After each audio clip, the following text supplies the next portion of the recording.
Good morning, Suprabhatam, नमस्कार। आप देख रहे हैं हमारा यूट्यूब चैनल मनोहर वाणी। आज के इस वीडियो में मैं आप लोगों को हिंदी पाठ्य पुस्तक क्षितिज भाग 1 के काव्य खंड के अंतर्गत पाठ 11 पढ़ाने जा रहा हूँ, जो सवैया छंद में लिखित है। सवैया छंद वार्णिक छंद होता है। आप लोग को पता होगा कि छंद 3 प्रकार के होते हैं: वार्णिक छंद, मात्रिक छंद और मुक्त छंद। तो यह वार्णिक छंद है जिसमें वर्ण निश्चित होते हैं। सवैया छंद में प्रत्येक पंक्ति में कम से कम 22 और ज्यादा से ज्यादा 26 वर्ण होते हैं। आप लोग इसे अच्छी तरह से समझ लेंगे, लिख लेंगे। हर एक पंक्ति में कम से कम 22 वर्ण होंगे और ज्यादा से ज्यादा 26 होंगे। यह एकदम निश्चित है, आप गिन सकते हैं। और एक सवैया में 4 पंक्तियां होती है, यह भी निश्चित है। तो यहां हम लोग रसखान के 4 सवैयों का अध्ययन करेंगे। आज के इस वीडियो में मैं आप लोगों को 2 सवैया पढ़ाऊंगा और दूसरे वीडियो में 2 और सवैया पढ़ाऊंगा। प्रथम सवैया में रसखान कवि ब्रजभूमि पर मोहित है। रसखान कवि कृष्ण के अनन्य भक्त हैं। वे केवल कृष्ण से ही प्रेम नहीं करते, बल्कि कृष्ण की जो भूमि है ब्रजभूमि, उससे भी उन्हें अत्यंत लगाव है। वे अगले जन्म में ब्रजभूमि में ही बसना चाहते हैं। चाहे वे ग्वालवाल बने, चाहे नंद की गाय बने, चाहे गोवर्धन पर्वत का हिस्सा बने, या यमुना के किनारे कदम्ब के पेड़ पर बसने वाले पक्षी बने, वे हर हाल में ब्रजभूमि में ही रहना चाहते हैं। दूसरे सवैये में वे कृष्ण से संबंधित हर वस्तु और हर स्थान पर मुग्ध हैं। वे कृष्ण की लाठी और कंबल को पाने के लिए तीनों लोकों का राज त्यागने के लिए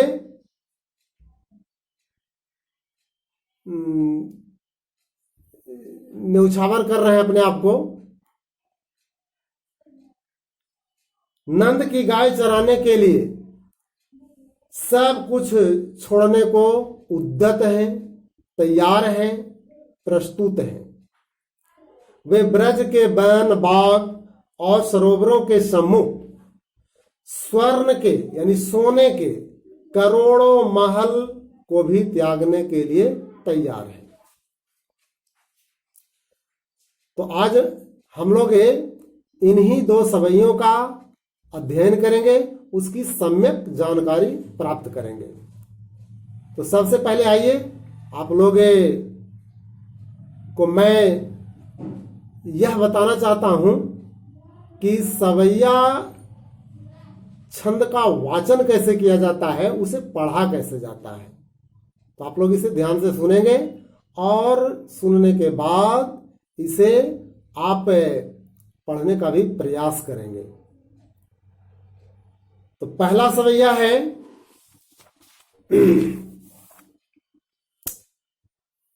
मनुष्य हूं तो वही रस खानी, बसों ब्रज गोकुल गांव के ग्वारन। जो पशु हूं तो कहाँ बस मेरो, चरौ नित नंद की धेनु मंझारन। पाहन हूं तो वही गिरी को जो, कियो हरि छत्र पुरंदर धारन। जो खग हूं तब बसेरो करौ मिली, कालिंदी कूल कदम्ब की डारन। ये पहला सवैया। दूसरा सवैया, यल कुटियरु कामरिया पर, राजती हूँ पुर को तजी डारो। आठों सिद्धि नवौ निधि के सुख, नंद की गाय चराई बिसारो। रस खाने कवाइन आखिन सो, ब्रज के बन बाग तड़ाग निहारो। कोटिक रौकल धात के धाम, करील के कुंजन ऊपर बारो। इस तरह से सवैया छंद का वाचन किया जाता है। तो अब आइए देखते हैं कि इन दोनों सवैयों के माध्यम से कवि रसखान क्या कहना चाहते हैं। पहला सवैया में कवि कहता है, मानुष हूं तब वही रस खानी, बसों ब्रज गोकुल गांव के ग्वारन।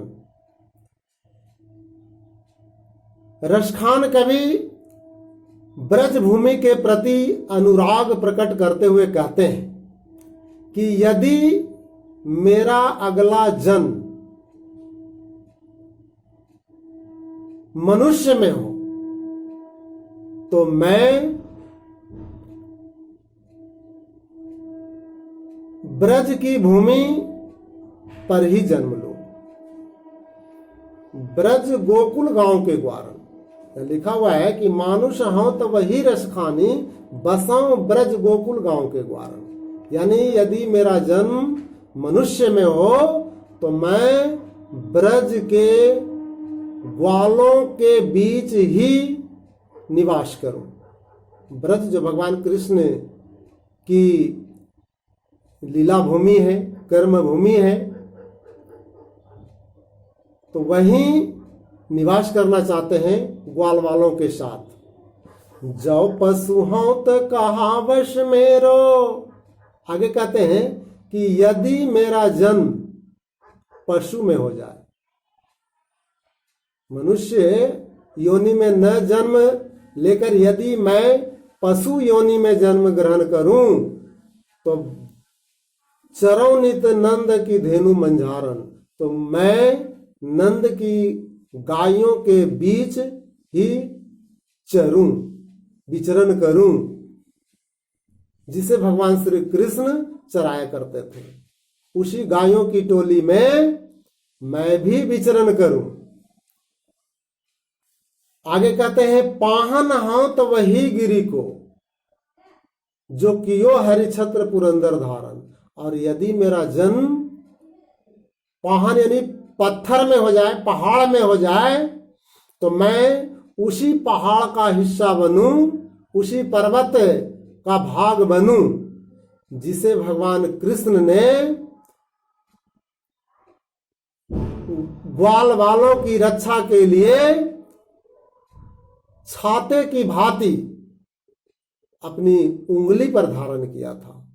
आप लोग इस घटना को जानते होंगे, कहानी को जानते होंगे कि भगवान इंद्र के कोप से बचाने के लिए भगवान श्री कृष्ण ने गोवर्धन पर्वत को अपनी अंगुली पर धारण कर लिया था और छाता की भांति उसे ऊपर उठा लिया था, और उसी के नीचे ब्रज के सारे लोग आ गए थे, जिससे उन लोगों की जान बच पाई वर्षा से, नहीं तो वे लोग डूबकर मर जाते।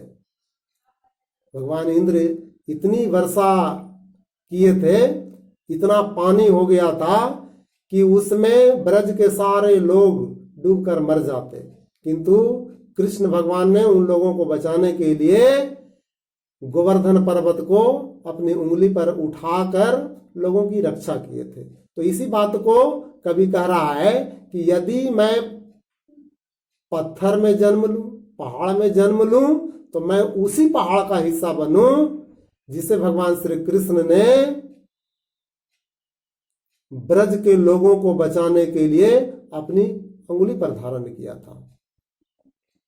कभी आगे कहता है, जौ खग हूं तो बसेरो करऊं, मिली काल इंदी कूल कदम्ब की डारन। और यदि मेरा जन्म खग यानी चिड़िया में हो, पक्षी में मेरा जन्म हो, तो मैं यमुना नदी के किनारे कदम्ब की डालियों पर निवास करूं। कालिंदी कूल, कालिंदी मतलब यमुना नदी, कूल मने किनारा,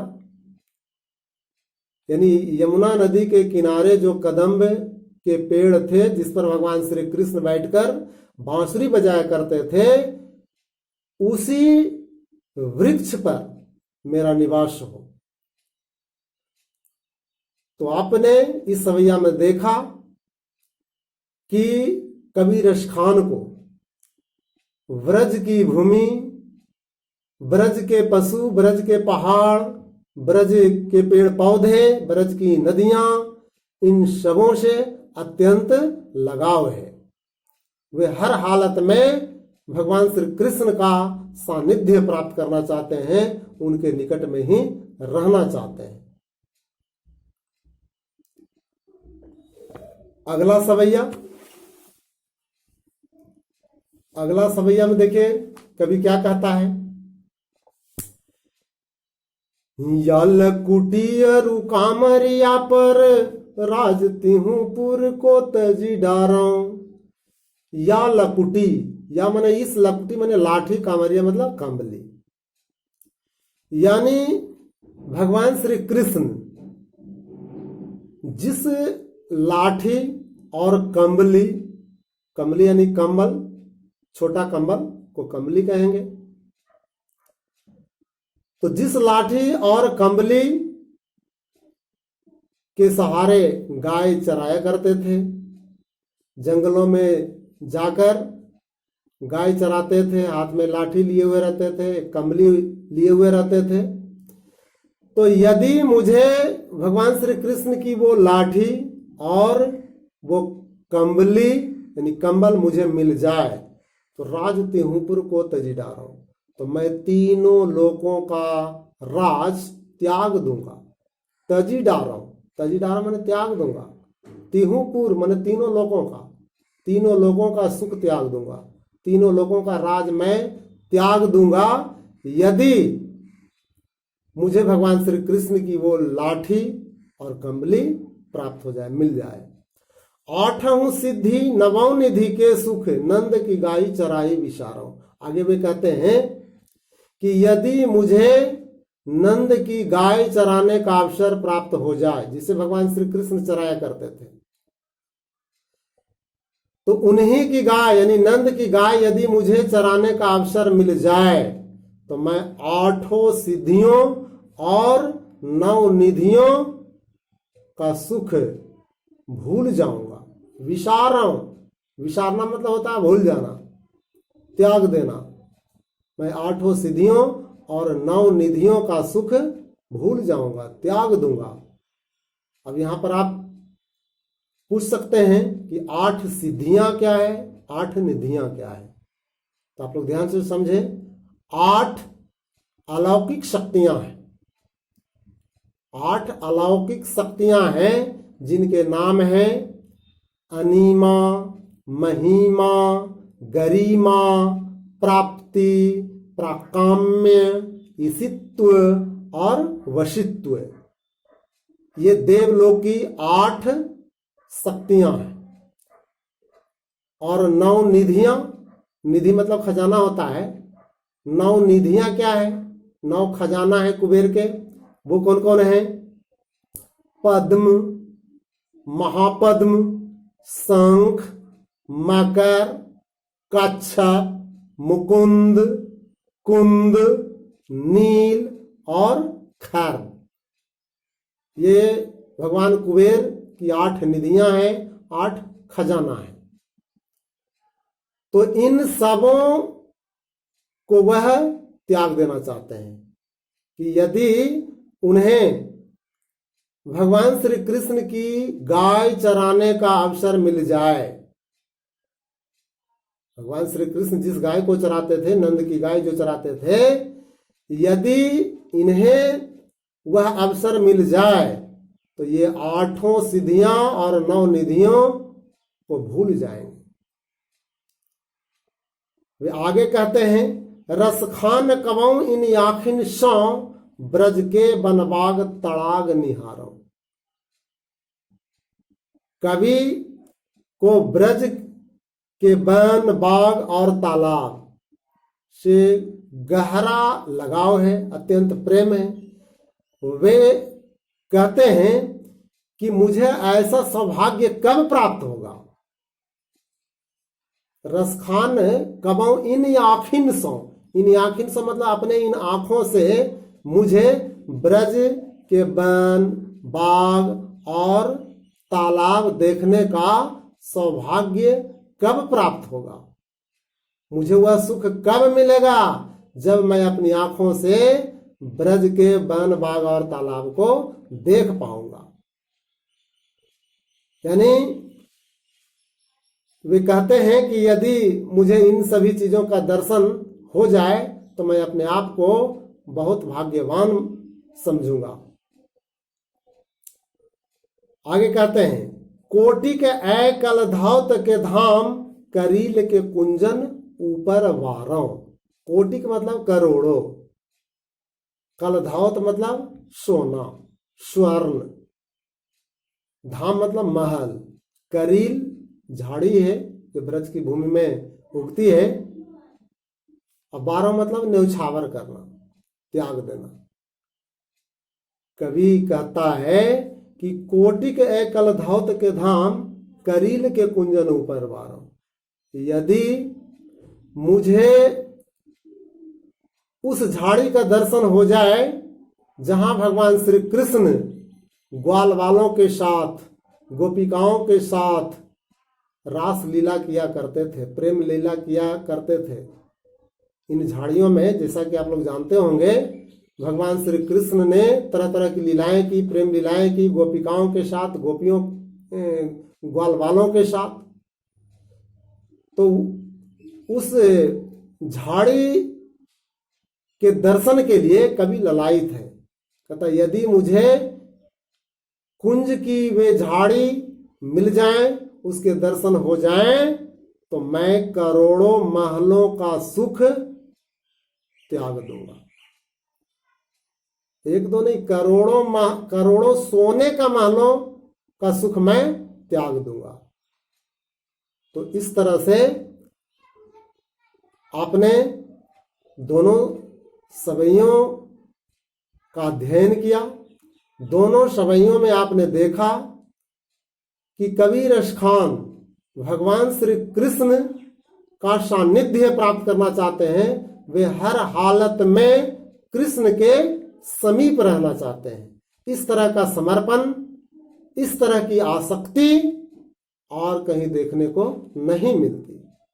एक मुसलमान कवि होकर के और भगवान श्री कृष्ण के प्रति जो अनन्य प्रेम दर्शाया है, अनन्य भक्ति दिखाई है, वास्तव में एक मिसाल है, एक उदाहरण है।